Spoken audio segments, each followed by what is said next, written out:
Bueno, vos me decís, Sol. Ahí estamos. Bueno, bueno, ¿qué tal? Buenas tardes a todos. Hoy 9 de octubre vamos a hacer el Latino Central, como siempre. Hoy desde todo virtual, porque hoy estamos desde la sala de Hemodinamia transmitiendo cosas en vivo. Estamos con la gente del grupo Gore, de la empresa Gore, con un grupo de gente de Brasil. Bueno, y ahora con todo esto por Zoom, así que fantástico. Hoy la presentación de los abstracts de la Sociedad Argentina de Cardiología, que por suerte han sido muy numerosos y, bueno, y Juan Pablo y Lucrecia van a estar coordinando esto. Esta es la presentación y yo no me voy a detener acá. Sí, invitarlos ya el próximo lunes 13 de octubre, conociendo de cerca a nuestros invitados del Precongreso 2025, que son buenísimos. Las dos colaboradoras que son de Mayo Clinic, Amash y Nicomo, y Eugenio Singolani, que viene de Cedars, y de Harvard, que viene Michael Gibson. De 16 a 18 vamos a estar charlando en un sistema de streaming, nada muy diferente a lo que hace Olga o cualquier otro canal de streaming que hemos desarrollado acá en el Instituto Cardiovascular. Así que va a ser nuestro debut como streamers. Lo va a coordinar la genia que armó gran parte de todo esto, sobre todo los contactos con Clínica Mayo, que es Florencia Castro. Así que creo que va a ser una lindísima actividad. Bueno, más de 10.000 inscriptos del precongreso, que viene con mucha fuerza, por suerte. Muchísimas gracias a los directores, a Alan Sigal, a Pablo Máscolo y a Mariano Castelli, que todos los viernes nos hemos juntado todo el año, a pesar de todas las actividades de ellos operativas, con todo el equipo de comunicación, con todo el equipo administrativo, de finanzas, comercial, de compras, en fin, un montón de personas, ¿no? Indudablemente es un reconocimiento individual a Alan, a Pablo y a Mariano, pero producto de un desarrollo colectivo, de mucha gente que está atrás de todo esto. Los protocolos del área ambulatoria que están en proceso de inclusión. Estos son los códigos para quienes están en el Zoom y quieren identificar los criterios de inclusión. Esto también, siempre orgullo y cosas que nos ponen bien, nos ponen contentos, y así como hace poco mostramos el de Juan Pablo, de emergencia de cardiología crítica. Ahora felicitamos a Marcelo Trivi y a Fernández Casuso por esta edición del libro Fibrilación Auricular. Si ustedes ven los autores, Gastón, el Milagros Caro, Vivi Cabenago, Carlos Daniel, en fin, Alberto Giniger, toda gente de acá del instituto. Un placer poder tener esa gente y de ese nivel para poder armar este tipo de proyectos. De vuelta, reconocimientos individuales, como en caso de Marcelo y a Fernando, pero el resultado de este proceso colectivo de toda esta gente que ha participado. Así que los felicito, Marcelo y Fernando, y a seguir con los nuevos proyectos. El podcast del ICBA, que ya llevamos más de 50 y pico de capítulos colgados. Hoy justo estaba en una reunión de ACAMI, y estaba con Franchi, que es el director médico de Favaloro, de la fundación, y me decía, che, qué bueno el tema de los podcasts. Como que ha ido tomando una repercusión y un impacto importante, y gente amiga que también desarrolla proyectos de cardiología del nivel como lo hace la Fundación, también les parece importante, y es un efecto de difusión y muy solidario también, en que nos permite a todos tener acceso a grandes expositores, en este caso a Pablo o a Paola, eh, y bueno, disponibles en Spotify para todos. Así que gracias a todos. Los encuentros de pacientes, miércoles 29 de octubre, esto de 19 a 20, de 19 a 20:30, sobre todo para pacientes que hayan, y de los que están acá, tengan pacientes que estén por pasar por un episodio de tratamiento y que puedan compartir con otros la experiencia y aliviar esa tensión. Y agradecerle también a los médicos integrados, que, insisto, son los que están, muchos de los que nos acompañan en nuestros proyectos. Gracias por siempre tener la confianza de compartir sus pacientes acá en el ICBA. Necesitamos que para cumplir con la promesa de médicos integrados, tienen que estar al tanto, tienen que poder haber recibido información de sus pacientes, participar en las decisiones y, por supuesto, tener su paciente posteriormente en su consultorio. Agradecemos también a un montón de empresas que nos apoyan y nos permiten llevar adelante este proyecto. Así que nada, le dejo la palabra a Lucre y a Juan, adelante y a presentar esto que es muy, muy core IGUA de los proyectos de investigación que se presentan en el Congreso. Gracias, Alberto. Bueno, bienvenidos a todos. La verdad que es para nosotros un placer y un orgullo poder estar en esta sesión en donde buscamos compartir entre la comunidad interna del ICBA e incluso con la comunidad externa, que son todos los médicos que participan de nuestros webinares, las actividades científicas que realizamos y que estimulamos. Como siempre, es un poco injusto este evento porque deja un montón de trabajos fuera de la presentación, pero que no debería significar que sean menos importantes. Es una cuestión de que tenemos que seleccionar por áreas algunos de ellos. Así que felicitaciones a todos los que han podido enviar trabajos a nuestro Congreso de la Sociedad Argentina de Cardiología. Y bueno, vamos a empezar en el día de hoy con uno de los trabajos. No sé, Julián, si estás en condiciones de empezar o si no, Vicky era tu backup si tenías alguna Hola demora. Juan. ¿Cómo venís? No, estoy. Buenísimo. Entonces empezamos con tu trabajo, Julián. Dale, voy a ver si puedo compartir pantalla en este momento.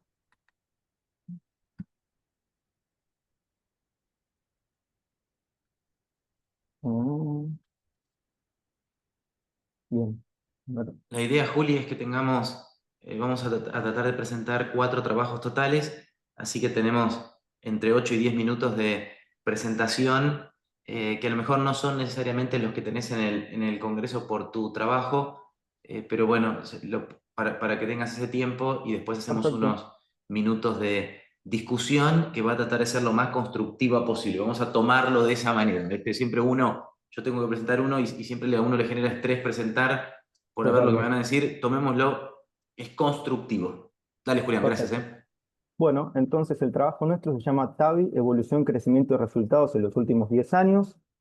Un poco como introducción queríamos destacar que el TAVI ha experimentado un crecimiento exponencial desde su invención hasta la actualidad. Actualmente atraviesa una expansión sostenida de su indicación, presenta constante desarrollo en los dispositivos de entrega, así como en los materiales y los diseños valvulares, y la evolución del método se acompaña con reducción significativa de eventos, mejorando simultáneamente su desempeño. La idea de nuestro trabajo es probar si esto se demuestra en nuestro medio.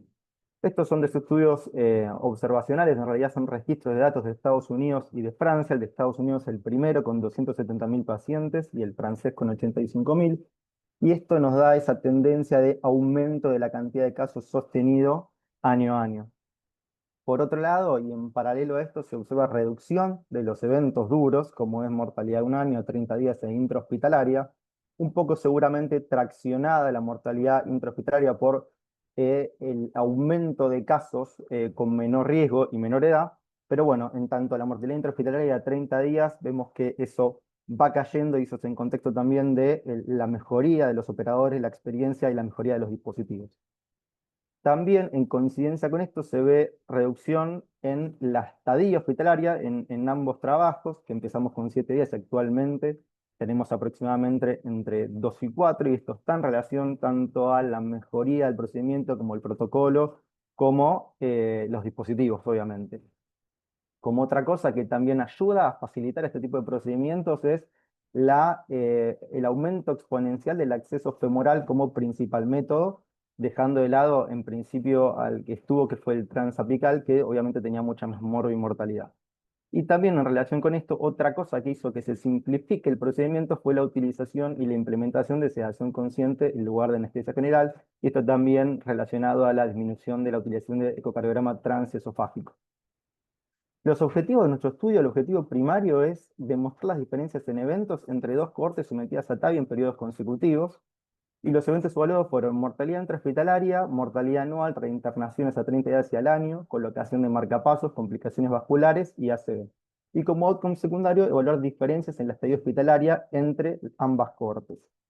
Materiales y métodos es un análisis observacional en pacientes tratados de forma urgente como programada para TAVI por estenosis aórtica severa en un instituto de alta complejidad de Cava, ¿sí? Total de 945 pacientes, se dividió la muestra en dos poblaciones según periodos de tiempo consecutivos y se realizó seguimiento a un año, exceptuando aquellos incorporados en 2025, los cuales contaron lógicamente con 30 días y no un año.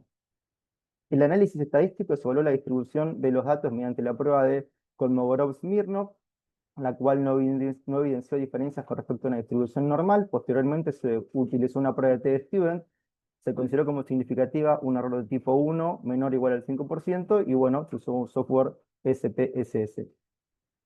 Estas son las características basales de nuestra población: 82 años, a destacar hipertensos 82%, dislipémicos 70%, la válvula utilizada principalmente en la cohorte total fue la Corevalve y después su evolución la Evolut, ¿sí? Y, perdón, el acceso principal fue el acceso transhumoral con el 97%, lo que se alinea con la data internacional. Cuando vemos cómo fue nuestra tendencia en el ICVA a la TAVI anual, la cantidad de procedimientos fue subiendo de manera sostenida a lo largo de los años, con el único cambio que fue 2020-2021, que lo creemos relacionado directamente a la pandemia COVID-19. Y hasta ahora, en el 4 de 25 teníamos 71 casos, ahora estamos arriba de los 150, ¿sí? Con respecto al acceso, como dijimos, 97% femoral, el transapical en mucho menor porcentaje y al principio de los casos, así que casi irrelevante. Dispositivo utilizado, como dijimos, Coreval Evolut como principal dispositivo, seguido de MyVal, autoexpandible, y Accurate, también autoexpandible, perdón, MyVal, balón expandible, y por detrás, Portico Navitor y las más recientes VitaFlow y Venus. Cuando analizamos las dos cohortes por separado, la diferencia principal es que los pacientes de la primera época tenían mayor deterioro de la función ventricular, mayor fibrilación auricular y por lo tanto anticoagulación, y mayor porcentaje de síndrome coronario agudo. Y otra diferencia importante fue que se utilizó mucho más sedación consciente, se implementó mayormente en el segundo periodo. Con respecto a las válvulas, vemos que la supremacía de la Coreval Evolut no es tan así, aunque sigue estando en 2020-2025, y eso está en relación también con la aparición de las válvulas balón expandibles como la MyVal y de nuevos dispositivos como Portico Navitor, VitaFlow, etc. Acá es lo que vimos anteriormente, expresado en gráficos, como principalmente en el primer periodo Coreval Evolut y en segundo lugar Accurate Neo, y en el segundo periodo ya empieza a equipararse más Coreval Evolut con MyVal, después Accurate Neo, la tasa de Edward Sapien sigue igual y aparece más Portico y VitaFlow. Con respecto a anestesia general fue mucho menor y después mucho mayor sedación consciente en 2020-2025, esto ya lo vimos previamente. Con respecto a los resultados, bueno, lo que fue estadísticamente significativo fue reducción de la mortalidad anual y la estadía hospitalaria, ¿sí? Lo que fue una tendencia a menor evento fue reinternaciones al año, colocación de marcapasos y complicaciones vasculares. Acá la salvedad es que en el estudio, igual lo vamos a decir las limitaciones, pero no dividimos a los pacientes por score de riesgo, y estos eventos, sobre todo mortalidad, puede estar traccionado por la reducción del perfil de riesgo, pacientes con menos riesgo y de menor edad. Y la verdad que en mortalidad elegimos ponerla año a año, si bien no la comparamos año a año, porque para que sea estadísticamente, para que tengamos una muestra importante, lo dividimos en dos periodos, pero vemos que la mortalidad intrahospitalaria se alinea con esta reducción año a año, si bien en 2025 hay 1.4, pero eso representa un caso sobre 70 pacientes. En 2020 creemos que está esa diferencia en mortalidad de un año porque teníamos 56 pacientes y 10 muertes, 10 eventos, pero bueno, también lo vemos en relación a la pandemia de COVID-19. Como resultados, entonces, la comparación entre los dos periodos mostró reducción significativa en la mortalidad anual, así como en la estadía hospitalaria promedio. Las limitaciones, por supuesto, un estudio observacional, ausencia de datos sobre score de riesgo, un estudio monocéntrico en un centro de alta complejidad de la Ciudad de Buenos Aires que no es equiparable a todo nuestro ámbito, y expansión del método hacia pacientes de menor riesgo nos puede también traccionar los resultados. Conclusiones: es un estudio observacional realizado con una muestra amplia de pacientes en una década, En Capital Federal hay reducción significativa de mortalidad y en el tiempo de internación. Esto está alineado con resultados internacionales y tenemos una tendencia a la simplificación del riesgo. Así que bueno, muchas gracias a todos. Ahí dejo de compartir. Gracias, Julián. Y abrimos, que tenemos unos minutos, la discusión del trabajo. Si alguno de los presentes quiere opinar. Mientras tanto, mientras se abre, Juli, te pregunto, una de una de las críticas, por decir así, es esto de no ajustar los pacientes por riesgo, ¿no? Exacto, Eh, exacto. Incluso mostraste el riesgo en los periodos. No hay. Era muy difícil extraer de la historia clínica en cada paciente su perfil de riesgo, calcular un score de riesgo. Porque al ser Claro. 945 era muy difícil ir uno por uno eh, para poder recalcularlo. Claro, creo que ese es un punto. El otro punto es la decisión de dividir los periodos. Ahí me perdí por qué fue, ¿viste? Porque a veces uno de afuera puede estar tentado a decir, bueno, es como que si lo divido de acá, me da distinto que si lo divido de acá a acá. Entonces uno juega con el punto de división. Entonces hay que tratar de argumentar el porqué de la división. Perfecto, perfecto, totalmente. En realidad había varios trabajos observacionales más chiquitos y lo dividían en periodos de 5 años y entendíamos que para que haya un número elevado de pacientes y que sean comparables, era ese punto de corte para no ser, por ejemplo, hacer 2015-2019 y tener más pacientes y que queden más años de un lado y menos años del otro. Es como que era el punto que encontramos para que más o menos sea equiparable, para que veamos una diferencia en el tipo del método sin que haya mucha diferencia en pacientes, porque claro, al crecer mucho más en los últimos años era difícil poder hacer esa decisión más fina, digamos. Sí, me refiero al hecho de que si uno quiere mostrar que el andar genera un cambio por el entrenamiento del equipo, lo tendría que mostrar a lo mejor en decir, o periodos más cortitos y decir cada 2 o cada 3 o todos los años y mostrar que hay una tendencia en cambio, ¿viste? Pero igual que hayas mostrado esto probablemente marca también que hay una tendencia en el cambio, así que al fin y al cabo hay una diferencia entre grupos. ¿Algún otro comentario?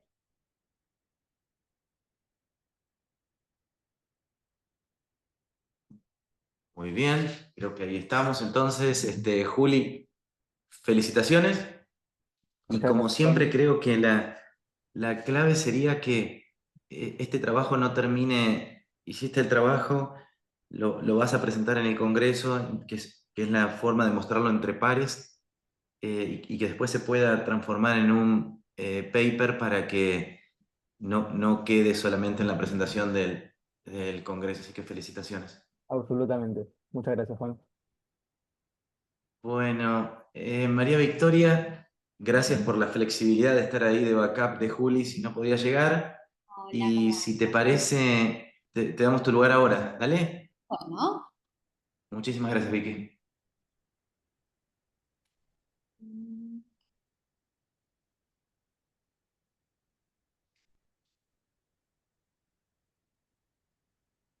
a ver,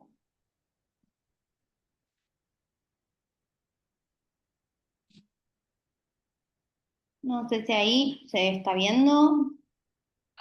Lo estamos viendo, pero no en pantalla completa todavía. No sé si lo pusiste vos en pantalla completa.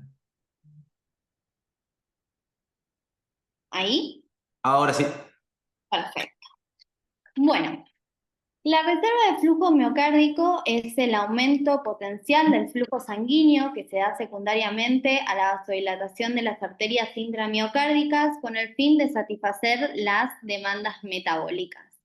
En nuestro caso, el cálculo de la reserva lo hacemos a partir de esta cámara gamma, que es de última generación. Tiene detectores de cambio sin telurio que tienen una mayor resolución que las cámaras convencionales, lo que nos permite, además de la adquisición de las imágenes estáticas convencionales, la adquisición de imágenes dinámicas para la cuantificación del flujo absoluto en mililitros minuto por gramo de tejido, que en nuestro caso durante la hiperemia usamos dipridamol, el flujo absoluto en el reposo y de esta manera el cálculo de la reserva. El valor normal de la reserva de flujo miocárdico es mayor o igual a 2. ¿Por qué es importante este parámetro? Básicamente porque evalúa la integridad de todo el árbol coronario. Integra los efectos hemodinámicos integrados de la circulación epicárdica, el remodelado vascular, la ateromatosis difusa y la microcirculación. Si bien en la bibliografía el gold estándar es el PET, hay distintos estudios que validan el uso de las cámaras CZT para la cuantificación del flujo de manera análoga al PET. Ahora, ¿cuál es la utilidad clínica de la medición de la reserva? Si bien se ha visto que su deterioro se asocia a eventos cardiovasculares adversos y a mortalidad, la mayoría de estos estudios provienen de la medición de la reserva a partir de estudios PET. Prácticamente no hay en la bibliografía disponibilidad de estudios que evalúen la utilidad clínica de la reserva evaluada con Societate. Y por ello nos propusimos como objetivo analizar la ocurrencia de eventos cardiovasculares, su relación con la reserva evaluada mediante CZT-SPECT y evaluar su utilidad para optimizar la estratificación de riesgo en pacientes. Para lo cual llevamos a cabo un estudio unicéntrico retrospectivo en el cual se incluyeron de forma consecutiva 452 pacientes. Definimos los eventos en dos grupos, eventos mayores que fueron ACV, muerte, infarto, AT6RM, eventos totales que fueron los que nombré anteriormente, más angioplastia periférica, angina, internaciones por angina e internaciones por insuficiencia cardíaca. En cuanto al análisis estadístico, a destacar, la supervivencia libre de eventos se evaluó con Kaplan-Meier, el tiempo del evento se modeló con Cox, el modelo uni y multivariado, y el aporte incremental de la reserva se valoró con el C-index. En cuanto a las características basales de nuestra población total, que fueron 452 pacientes, la edad media fue de 63 años, 53,8% eran de sexo masculino, 62% hipertensos, 30% diabéticos, 5% tabaquistas, 71% dislipémicos, 34,7% tenían antecedentes de enfermedad coronaria obstructiva, la mediana de la fracción de eyección fue de 63, 38 pacientes tenían necrosis y 20 pacientes desarrollaron isquemia durante el procedimiento. Del total de nuestra población, de los 452 pacientes con reserva deteriorada, tuvimos 190 y pacientes con reserva conservada, 262. Acá podemos observar las características basales entre estos dos grupos según la reserva y las únicas diferencias estadísticamente significativas fueron la edad. Los pacientes con reserva deteriorada eran más grandes, con una edad media de 65 versus 61 en aquellos pacientes con reserva conservada, y la diabetes. En cuanto a la diabetes, había menos pacientes diabéticos en el grupo de reserva deteriorada. Acá podemos observar la distribución de eventos según la reserva con un seguimiento medio de 792 días y lo que podemos observar es que tanto para los eventos totales como para los eventos mayores hubo una diferencia estadísticamente significativa, siendo mayor los eventos en los pacientes con reserva deteriorada con respecto a aquellos que la tenían conservada. Acá tenemos la distribución de todos los eventos según la reserva. Como datos a destacar, todas las muertes ocurrieron en el grupo con reserva deteriorada y se encontraron diferencias estadísticamente significativas en cuanto a la ocurrencia de ACV, de infarto, de angioplastia coronaria, de angina, de internaciones por angina y de internaciones por insuficiencia cardíaca, siendo mayor la ocurrencia de estos eventos en los pacientes con reserva deteriorada. Acá podemos observar las curvas de Kaplan-Meier, en la cual podemos observar que la sobrevida libre de eventos fue menor para aquellos pacientes con reserva deteriorada y que esto se vio tanto para los eventos totales como para los eventos mayores. Cuando fuimos a analizar el subgrupo de pacientes sin enfermedad coronaria obstructiva, podemos observar que de nuevo, tanto para los eventos totales como los eventos mayores, hubo una diferencia estadísticamente significativa, siendo mayor la ocurrencia de eventos en el subgrupo de pacientes con reserva deteriorada. Lo mismo ocurrió cuando fuimos a analizar el subgrupo de pacientes con enfermedad coronaria obstructiva. Acá podemos observar las curvas de Kaplan-Meier para los eventos cardiovasculares totales para pacientes con y sin enfermedad coronaria obstructiva, y lo que podemos ver es que aquellos pacientes que tenían reserva conservada tenían una mejor sobrevida libre de eventos, incluso en los pacientes que tenían reserva conservada y enfermedad obstructiva. Sin embargo, en los pacientes con reserva deteriorada, independientemente de la presencia o no de enfermedad obstructiva, la sobrevida libre de eventos fue menor. Y lo mismo observamos en el grupo de eventos cardiovasculares mayores. En cuanto al hazard rate, en el análisis multivariado, podemos observar que el hazard para los eventos totales fue de 7,9, con un intervalo de confianza de 5,6 y 11,2. El hazard para los eventos mayores fue de 6,8, con un intervalo de confianza de 3,8 y 12,3, con lo cual podemos decir que la reserva deteriorada se asoció con un incremento en el riesgo de los eventos cardiovasculares mayores y totales, y esto se mantuvo tanto para los eventos totales en pacientes con y sin enfermedad obstructiva y para los eventos mayores en los pacientes con y sin enfermedad obstructiva.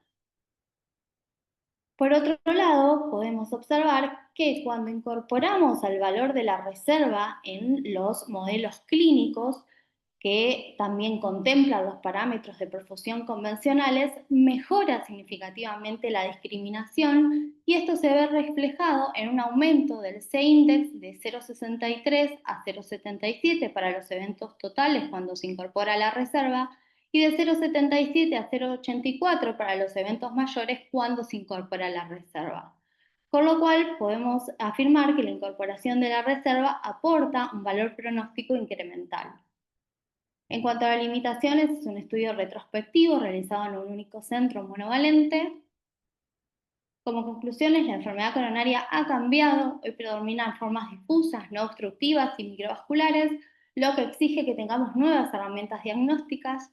Una reserva deteriorada evaluada por CZT-SPECT se asoció de forma significativa con una mayor incidencia de eventos y de mortalidad, y porque lo que podemos ver es que su valor pronóstico excede el escenario de los síndromes INOCA, que es donde tradicionalmente se ha evaluado el valor de la reserva, demostrando su utilidad también en pacientes con enfermedad coronaria obstructiva, donde la disfunción microvascular persiste como un determinante del riesgo residual. Y este hallazgo podría ser útil para establecer un tratamiento diferenciado e intensivo para los pacientes con una reserva anormal. Muchas gracias.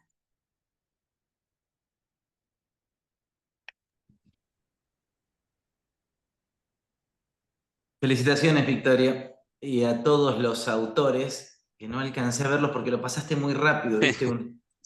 Este, eh, ¿Puedo, así Pablo? que, ¿Juan Pablo? ¿Me escuchás? adelante, sí, sí, sí, por ¿Cómo supuesto. estás? Nada, felicitaciones. Hermoso trabajo, la verdad. Un N de pacientes increíble para un centro único, digamos, y la verdad que es un tema que está dando vueltas en el mundo y que estemos presentando desde el IGBA estos datos, y además en el análisis que hiciste que fue muy detallado. Una cosa que por ahí me perdí porque nada, son pocos minutos y por ahí no puedo prestar atención a todas las diapos, van pasando una tras otra. No, pero te lo doy como una sensación, porque por ahí lo dijiste bien y yo no te lo capté. Es que no me quedó claro al inicio del speech la población que estabas analizando y cuáles eran los criterios de inclusión, digamos, ¿no? Entiendo que era una población asintomática, ¿es correcto? En realidad, lo que nosotros hicimos fue incluir consecutivamente todos los pacientes en los cuales se hicieron estudios con evaluación de la reserva de manera ambulatoria, Ajá. y lo que hicimos fue excluir a aquellos pacientes de los cuales no disponíamos de seguimiento clínico. Ok, o sea que allí hay pacientes que se envió a hacer este estudio para una estratificación de riesgo en una población en prevención primaria. Había un grupo que por ahí estaban en una prevención secundaria y en un seguimiento, y había otro grupo que quizás fue para hacer un diagnóstico porque tenía un síntoma. ¿Es correcto lo que digo?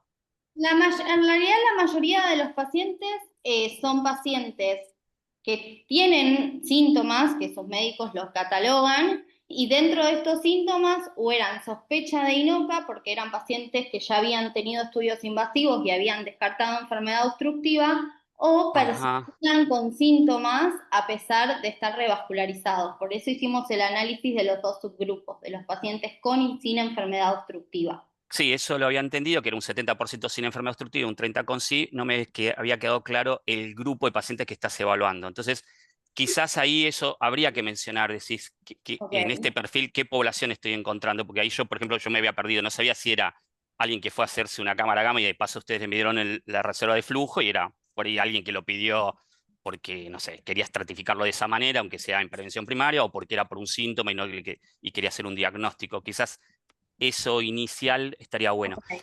Y lo otro que creo que podés llegar a preguntarte es, ¿cómo explicaríamos, si tenemos una respuesta, si no tratamos de buscar esa respuesta, es cómo explicamos que los pacientes con diabetes tuvieron menos reserva, digamos, tienen una menor proporción de baja reserva? O sea, yo hubiese esperado exactamente al contrario.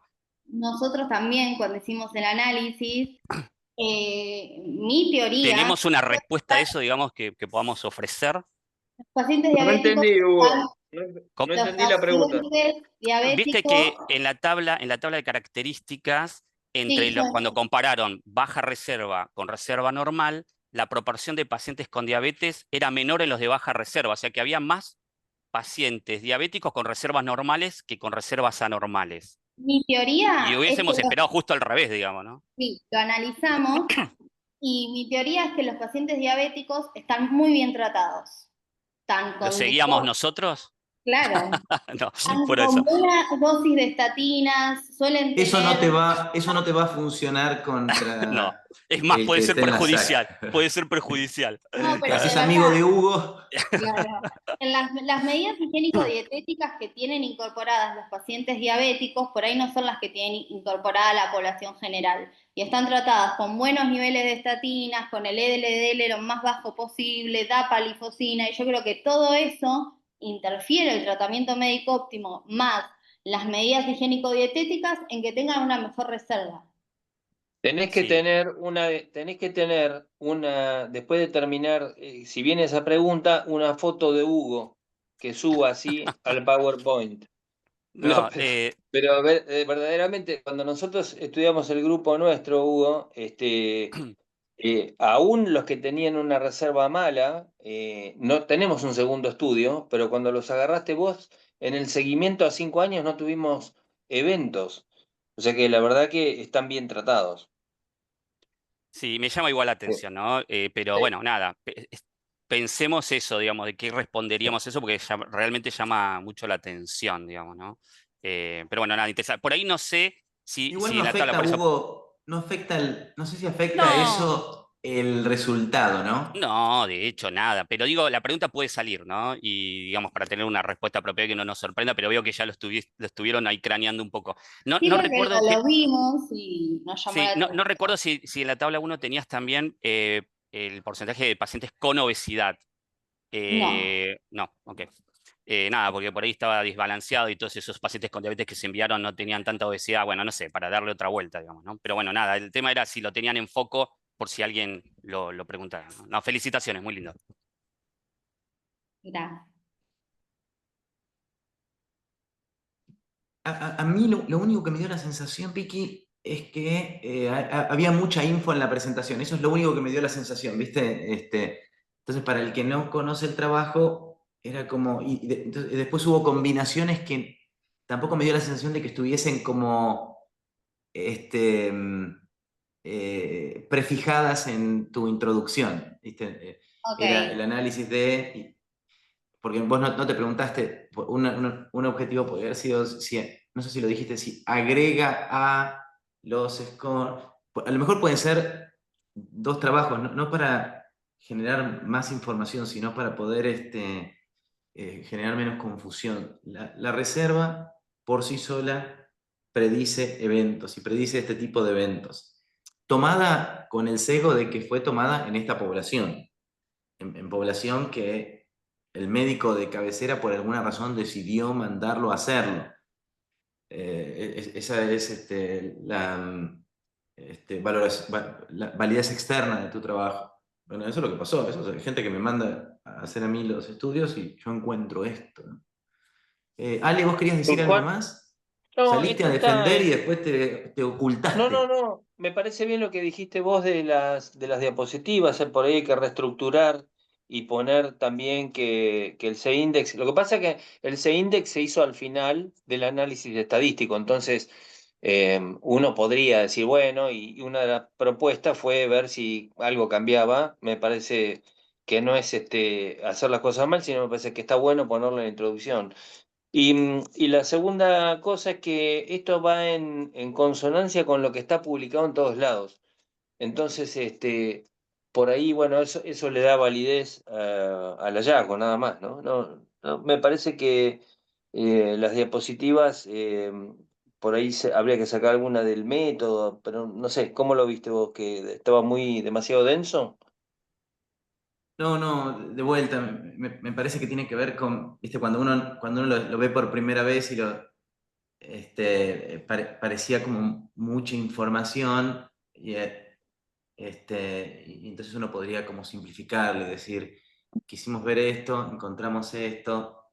Eh, Ok. Evidentemente uno se queda con la sensación de que hay un montón de laburo estadístico hecho ahí adentro, ¿viste? Porque lo mostró. En general, por ahí, en una presentación que tiene la limitante del tiempo, no puedes ir como más directo. Después, si querés que te explique cómo llegué a esto, te lo explico. Pero bueno, son Ujú. opiniones, olvídate. Felicitaciones Dale. de vuelta, que es lo que vale.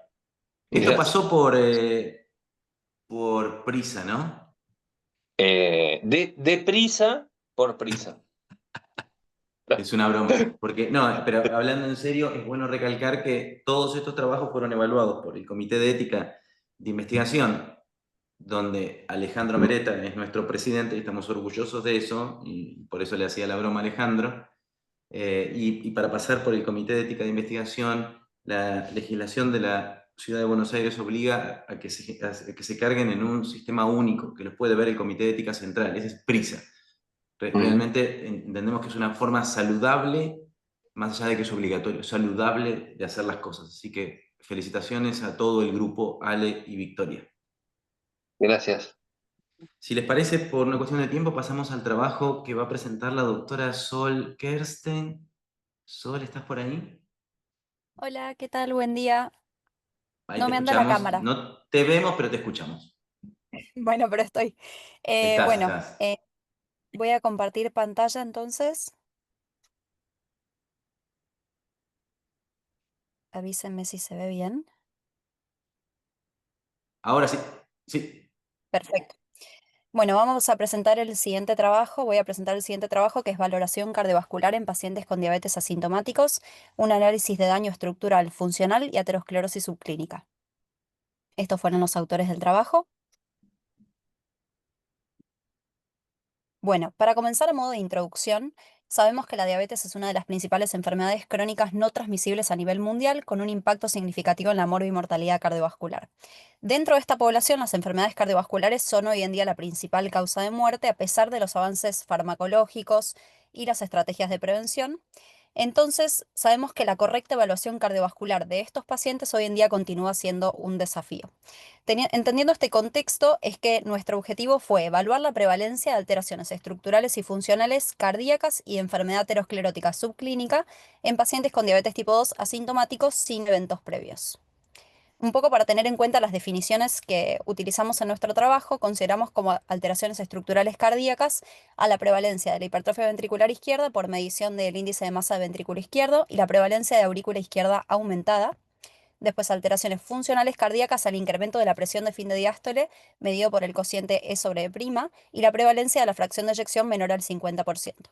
Después, consideramos como enfermedad aterosclerótica subclínica la detección de placas de ateroma en ecovascular de vasos de cuello en pacientes nuevamente confirmamos asintomáticos.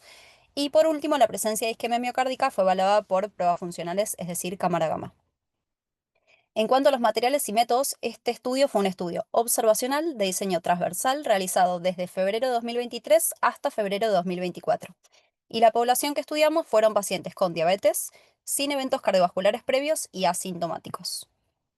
Entonces, ¿Quiénes son estos pacientes? Eran pacientes diabéticos que concurrían a una evaluación cardiovascular. En esta evaluación se recababan datos que incluían lo siguiente: factores de riesgo cardiovascular, tratamientos, bioquímica, los datos de ecocardiograma, Doppler de vasos de cuello y datos de la cámara gamma. Acá tenemos la tabla 1 que constituye las características basales de los pacientes. Podemos ver que la gran mayoría de los pacientes eran hombres, que la edad media era de 61 años, que un casi 90% de los pacientes tenían dislipemia, 60% hipertensión, que un casi 40% de los pacientes eran obesos, y llama la atención que había gran cantidad de población con enfermedad renal crónica, casi un 48%, que esta fue definida como un filtrado glomerular menor a 60 mililitros minuto sobre metro cuadrado y o albuminuria mayor a 30 miligramos gramo. Que cabe destacar que dentro de esta definición de enfermedad renal crónica, la gran mayoría de los pacientes la cumplían a expensas de albuminuria.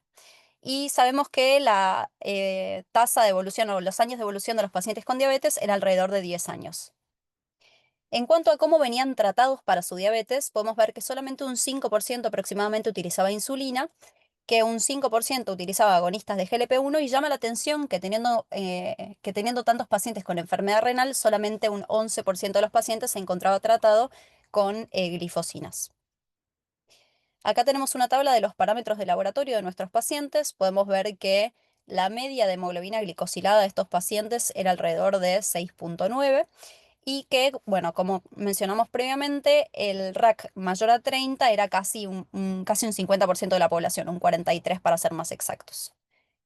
Algo que también quisimos emplear fue justamente emplear la calculadora de riesgo Prevent, que es una calculadora que en realidad está avalada en Estados Unidos y en Canadá para eventos aterotrombóticos agudos a 10 años, y la aplicamos a estos pacientes. Lo que pudimos ver era que la gran mayoría se encontraban dentro de lo que sería el bajo riesgo cardiovascular, constituyendo un 43% de nuestra población, mientras que le seguía un riesgo moderado y después un riesgo cardiovascular limítrofe, teniendo ningún paciente dentro de lo que se define como alto riesgo cardiovascular por este score.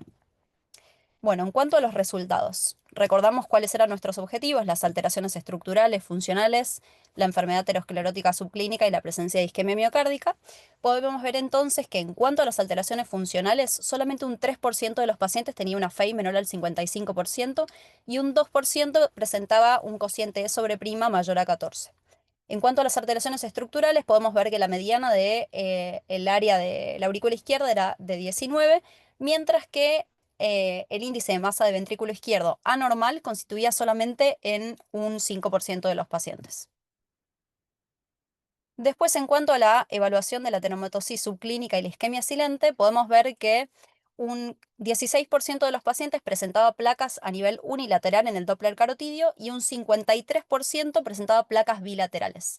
Mientras que en la evaluación de la isquemia silente, en cuanto a la cámara gamma, solamente un 3% de los pacientes presentaban una cámara gamma patológica. Acá nuevamente aplicamos el score de riesgo Prevent y comparamos nuestros pacientes que se encontraban dentro de la categoría bajo, limítrofe y moderado, y podemos ver que tanto la ateromatosis carotidia como la presencia de SPECT alterado se encontraba en similares proporciones en los tres grupos de este score. En cuanto a las limitaciones de nuestro estudio, podemos decir que tenía un escaso número de pacientes, que es un estudio observacional con las limitaciones inherentes al tipo de estudio, que se realizó en un centro monovalente y que, como mencioné previamente, el score Prevent no está validado en nuestra población. ¿Qué podemos sacar entonces de este estudio? Lo que pudimos observar es que en esta cohorte de pacientes con diabetes asintomático pudimos ver una elevada prevalencia de enfermedad renal crónica y aterosclerosis subclínica, contrastando con una baja detección de isquemia miocárdica silente. Entonces, ¿qué es lo que refuerza esto? La necesidad de revisar hoy en día los algoritmos actuales de evaluación cardiovascular en esta población, con un abordaje más integral de riesgo y con una mayor implementación de terapias de beneficio cardiorrenal. Muchas gracias.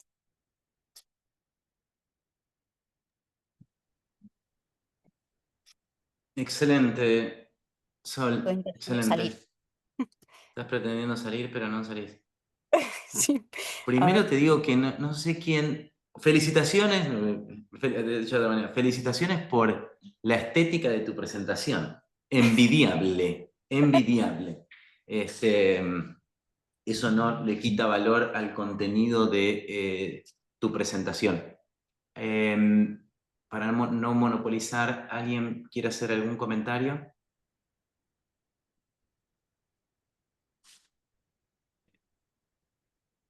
Perdón, no sé cómo dejar de compartir, no sé si alguien más quiere. No, ya lo hiciste, ¿eh? Ah, listo, buenísimo. Juan, soy Ale. Sí. La cantidad de isquemia de estos pacientes es el promedio de lo que se está encontrando. Mira, cuando pones todos los pacientes juntos, el índice de isquemia es un 11%, 11, 12. Eso es lo que está pasando en el mundo. En los lugares donde hay pacientes más graves, obviamente se duplica, pero que ellos que tengan un 4% de vuelta, creo que es son pacientes, obviamente que no son pacientes que por ahora no revisten una gravedad de una enfermedad obstructiva, ¿no? Pero no es que es lo que se está encontrando hoy. Yo no me entendí lo que dije, pero si me entendiste está bien.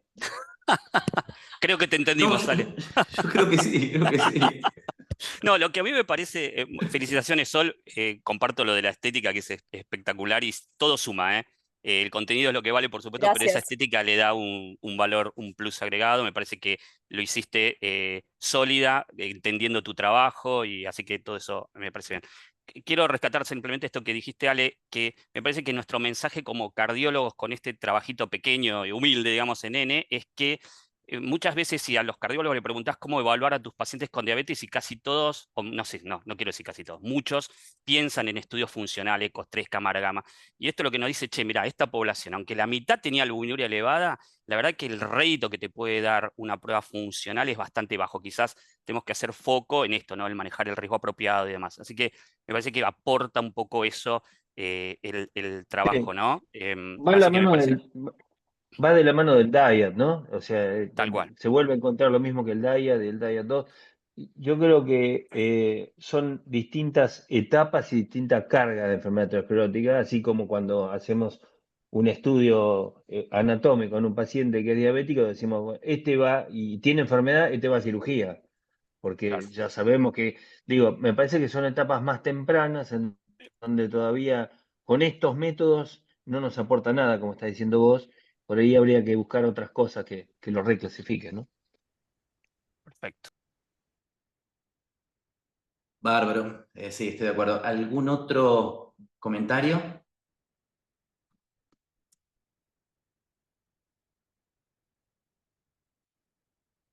Buenísimo. Si les parece, entonces, yo paso esto para acá y comparto ahora uno de los trabajos de los que yo participo. Así me pueden devolver todas. Viste que siempre uno dice, critico, ¿para qué critiqué si ahora te la devuelven todas? Así que espero que me las devuelvan todas. Ahí va.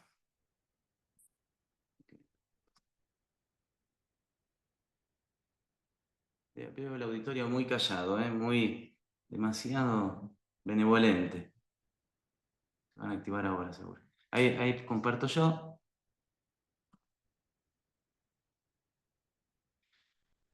Hugo, ahí que ¿se ve lo mío? Sí, Sí, perfecto. perfecto. Gracias, gracias. Bueno, yo tengo el honor de presentar este trabajo denominado Bisoprolol versus Verapamilo en el tratamiento de pacientes con miocardiopatías hipertróficas obstructivas sintomáticas, en nombre de todos estos autores y de muchas otras personas que trabajaron, a los que les agradezco, y definitivamente en nombre de nuestra clínica de miocardiopatías del Instituto Cardiovascular de Buenos Aires. La génesis de nuestro trabajo parte de información que tenemos desde los años 70. O sea, el gráfico que tienen ahí a la izquierda de la pantalla es la información del año 78, publicada por el grupo de Bramwell, demostrando los beneficios del propanolol para reducir gradientes en pacientes con miocardopatías hipertróficas obstructivas. Año 78. El gráfico de la derecha es del año 79, donde muestra que el verapamilo tiene un efecto significativo en la reducción de los gradientes después de administración de nitrito de amilo como vasodilatador que se utilizaba en ese momento. Durante todos estos años, hasta el año 2024, que el grupo danés publica el estudio Tempo, no teníamos ninguna otra información directa de los beneficios de la utilización de betabloqueantes o verapamilo en pacientes con miocardiopatía hipertróficas obstructivas. En el año 2024, el grupo danés publica los resultados de un estudio randomizado donde muestra que la utilización de metoprolol en pacientes con miocardiopatía hipertróficas obstructivas, luego de 2 semanas de tratamiento, se asocia a una reducción significativa de los gradientes de los pacientes con miocardiopatías hipertróficas obstructivas en reposo y con Valsalva, y lo mismo pasaba con ejercicio. El impacto de los gradientes en la calidad de vida medida por el cuestionario de Kansas City, un cuestionario que hoy es validado para la utilización en pacientes con miocardiopatías hipertróficas, mostró una significativa mejoría con un valor promedio de 6 puntos en ese cuestionario. Sin embargo, el gráfico claramente muestra que no todos los pacientes expresaron ese beneficio, pero en términos globales sí. Lo que llamó la atención ya en ese momento es que el metoprolol, a pesar de reducir gradientes y de mejorar el cuestionario de calidad de vida, no se asoció a un aumento en el consumo de oxígeno. La hipótesis en ese momento fue que como el metoprolol bajaba la frecuencia cardíaca, y la frecuencia cardíaca es una de las variables determinantes del consumo de oxígeno, eso no generaba el impacto real en el consumo de oxígeno como expresión de mejoría funcional en estos pacientes. Sin embargo, recientemente se publicaron los resultados del estudio MAPLE, que lo que valoró es que a 24 semanas de tratamiento el metoprolol reduce levemente los gradientes, pero de manera no significativa, y definitivamente el aficamten es superior. Y la calidad de vida en los pacientes tratados con metoprolol mejora numéricamente muy poco, pero numéricamente significativo. ¿Qué tenemos hasta el día de hoy? Hasta el día de hoy, las guías publicadas, la guía americana, la guía europea, muestran que la utilización de betabloqueantes debería hacerse como primera línea y que como segunda línea debería utilizarse el bloqueante cálcico. Y esto es una cosa que nos llamó la atención como grupo, entendiendo que no había realmente argumentos para decir que el betabloqueante debía ser la primera línea y el verapamilo la segunda. ¿Y por qué no pensar en que fueran al revés? ¿Y por qué no pensar que algunos pacientes se pudiesen beneficiar de uno sobre el otro? Es por eso que el objetivo de este trabajo fue comparar los efectos del bisoprolol y del verapamilo como expresión del beta-bloqueante más utilizado en nuestro país y el bloqueante cálcico más utilizado en nuestro país sobre la obstrucción del tracto de salida del ventrículo izquierdo en reposo y con Valsalva. Y como objetivo secundario, evaluar el impacto sobre otros parámetros ecocardiográficos estructurales y funcionales y sobre la calidad de vida medida por el cuestionario de Kansas City. Para eso, calculamos un N de la muestra que nos dio 26 pacientes requeridos para detectar un cambio significativo en el gradiente en reposo de 10 milímetros de mercurio entre el bisoprolol y el verapamilo, asumiendo una ventaja del bisoprolol sobre el verapamilo, que es la hipótesis en general de los médicos tratantes. Con un desvío estándar de 13 milímetros de mercurio durante el tratamiento con bisoprolol, un error alfa de 5%, con un poder final de 80%. Para la comparación de las variables antes y después del tratamiento de la intervención, se utilizó la prueba de Wilcoxon y log-rank según correspondiera, y McNemar para distintas muestras que son pareadas. Ahora les voy a mostrar el diseño. El estudio fue aprobado por el Comité de Ética de nuestra institución y registrado a través de la plataforma de PRISABA. Criterios de inclusión: pacientes mayores de 18 años con espesor miocárdico mayor o igual a 15 milímetros en uno o más segmentos ventriculares y gradiente máximo intraventricular mayor o igual a 30 milímetros en reposo o 50 milímetros con Valsalva, como definen todas las guías de la práctica clínica. Se excluyeron pacientes con alergia mayor a alguna de las drogas del estudio, bradicardia en reposo, hipotensión arterial, trastornos de conducción, asma, glaucoma, enfermedad vascular o fibrilación auricular permanente que dificulte la medición de los gradientes. El diseño del estudio fue abierto. Cada paciente recibió bisoprolol en una dosis de 2,5 a 10 miligramos día, verapamilo de 80 a 360 miligramos día, que fue titulada durante el plazo de 7 a 10 días.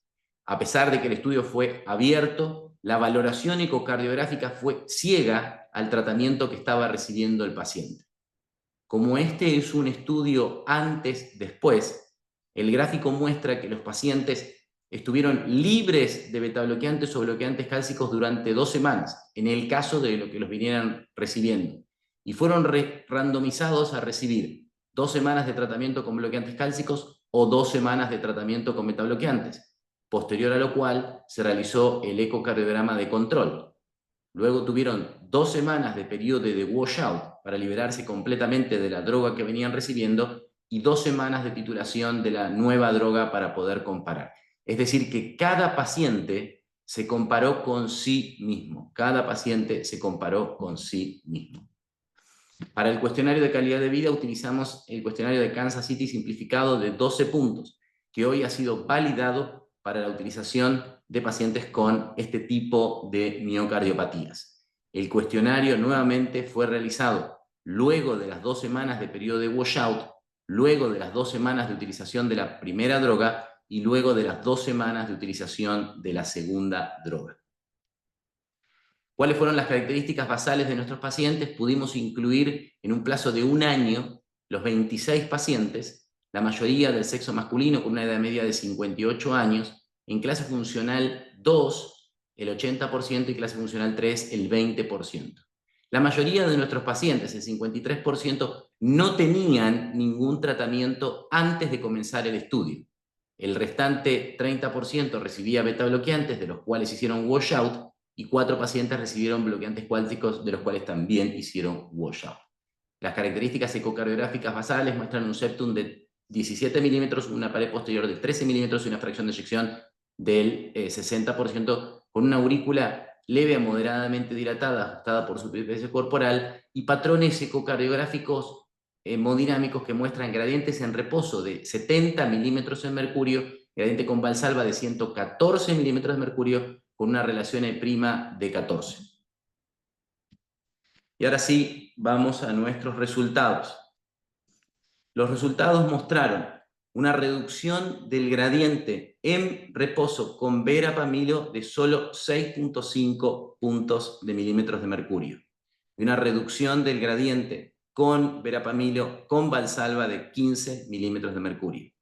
El tratamiento con beta bloqueantes se asoció a una reducción de 23 milímetros de mercurio en reposo y de 28 milímetros de mercurio del gradiente con Valsalva.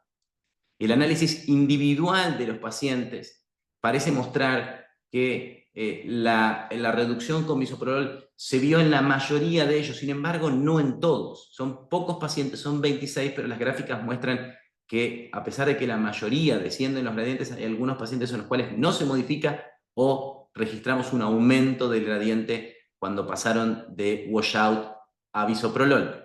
La comparación de los gradientes con bisoprolol y verapamilo muestra una franca tendencia a que la mayoría de ellos tuvieron menos gradientes con bisoprolol y verapamilo, y excepcionalmente hubo 2 pacientes que tuvieron menos gradiente con verapamilo que con bisoprolol. El punto final secundario, que eran análisis estructurales, no encontramos, luego de 2 semanas de tratamiento, ninguna diferencia en parámetros estructurales. Obviamente no hubo diferencias en espesores, hubo una ligera reducción no significativa en la fracción de eyección, no hubo cambios en aurícula, y lo que esperábamos, que era reducción de las presiones de lleno medida por relación E', no alcanzó la significancia estadística. En contraste con los hallazgos ecocardiográficos desde el punto de vista gradientes, no observamos diferencias estadísticamente significativas en la calidad de vida evaluado por el cuestionario de Kansas City con bisoprolol, que aumentó 4 puntos y no fue significativo, ni con verapamilo, que aumentó 1.3 puntos y tampoco fue significativa. Limitaciones de nuestro trabajo. Nuestro estudio pudo no haber tenido el poder suficiente para detectar diferencias encontradas en el cuestionario de calidad de vida. Por otro lado, el carácter abierto del estudio genera sesgos sobre el análisis de este mismo cuestionario. El tiempo de seguimiento de 2 semanas, aunque era suficiente para demostrar lo que buscábamos, desde el punto de vista clínico pudo haber sido corto para valorar el sostenimiento de la reducción del gradiente en el tiempo, como se describió en el estudio MAPLE. Nuestras conclusiones En pacientes con miocardopatías hipertróficas obstructivas sintomáticas, el bisoprolol demostró una mayor eficacia que verapamilo en la reducción del gradiente en el tracto de salida, tanto en reposo como con maniobra de Valsalva. Sin embargo, esta mejora hemodinámica con gradientes no se tradujo en un beneficio significativo en la calidad de vida medida por el cuestionario a corto plazo, ni cambios estructurales en las 2 semanas de seguimiento. Muchas gracias.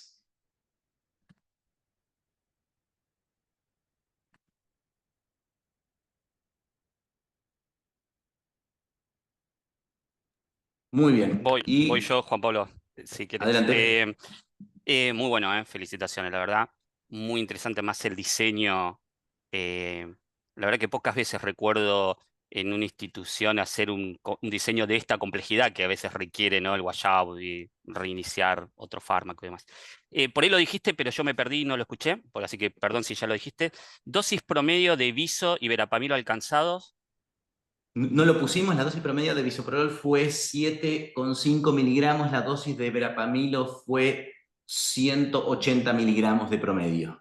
Ok, porque por ahí uno pensaría, bueno, alcanzaste dosis máxima de uno y no del otro, y eso fue lo que generó que los gradientes nos hayan reducido de la misma manera, digo, como una alternativa de respuesta. ¿Es realmente viso mejor que verapamilo o no alcanzamos las dosis máximas de uno u otro, digamos, ¿no?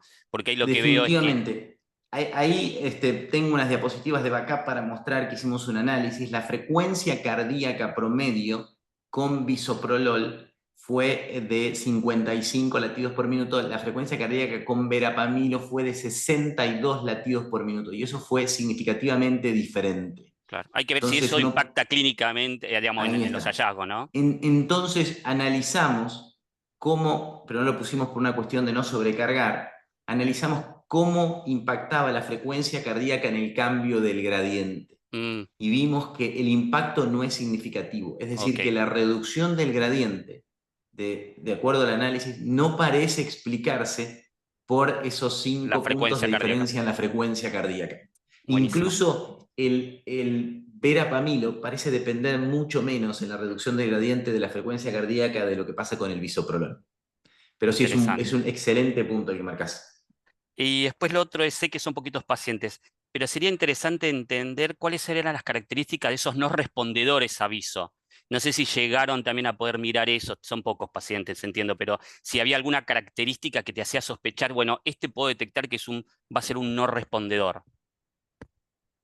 No, más allá de las sensaciones que uno tiene, en el trabajo no lo podemos mostrar. La Sí, sensación que uno tiene es, uno, de qué frecuencia cardíaca partís, el que parte de frecuencia cardíaca. Dos, qué presión arterial tenés, y eso marca tu tolerancia a tratamiento con sí, betabloqueantes. Tres, cómo es tu estructura miocárdica. Nosotros vemos que pacientes que tienen ventrículos muy chicos, a lo mejor no tan hiperdinâmicos con aparatos subvalvulares mitrales muy largos en donde la obstrucción se genera casi espontáneamente, el betabloqueante o el bloqueante cálcico tiene poco efecto. Pacientes que ujú, tienen mucha hipercontractilidad con ventrículos más grandes parece tener más beneficio. más, ok, ok. Pero es una Pero no lo podemos sensación mostrar en el trabajo, digamos, más de como la vida un real valor. que de esto, ¿no? Ok, perfecto. Felicitaciones, muy lindo. Muchas gracias. No sé si hay algún otro comentario. Juan, Juan, Adelante, Ale.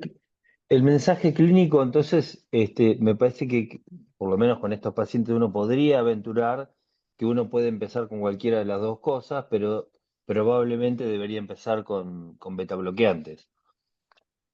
Sí, es nuestra Eso, interpretación. Da la pero sensación no de que con lo, no, metaloqueante vas a tener más pero éxito. no, no está bueno decirlo como una recomendación. Nosotros somos un centro de referencia. Bueno, no voy a sumarme a las felicitaciones, excelente el laburo, el pensamiento, pero me parece que lo que recalcó Hugo, por ahí se valdría la pena mostrarlo.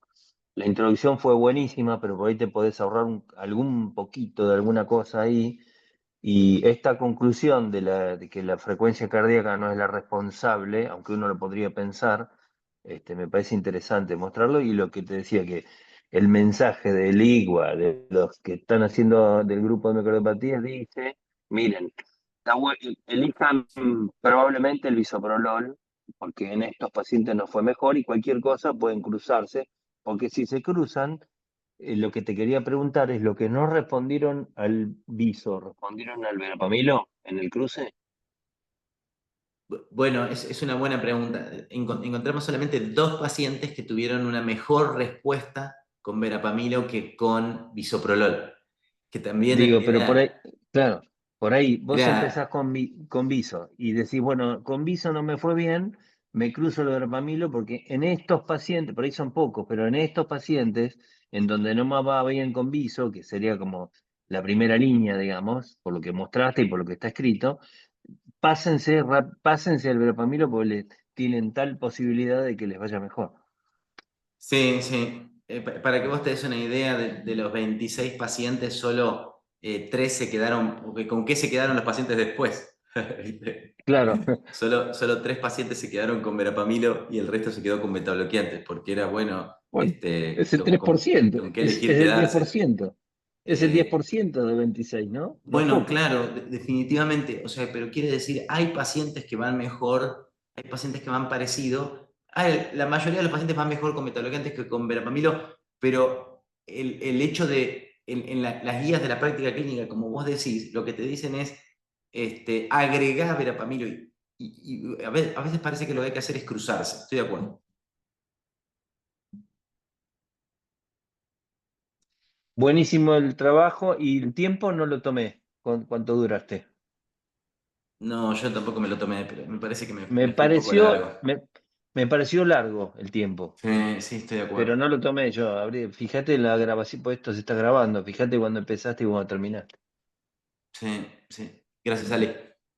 Por nada. Bueno, si les parece, estamos en tiempo. Les agradecemos de vuelta a todos los que tuvieron las agallas, el coraje y las ganas de presentar aquí con nosotros. Felicitamos a todo el resto del equipo ICBA que participó de estudios de investigación. Desde el área de docencia e investigación se estimula permanentemente esto y es uno de los pilares de nuestra institución que entendemos que es clave para poder hacer una buena medicina cardiovascular.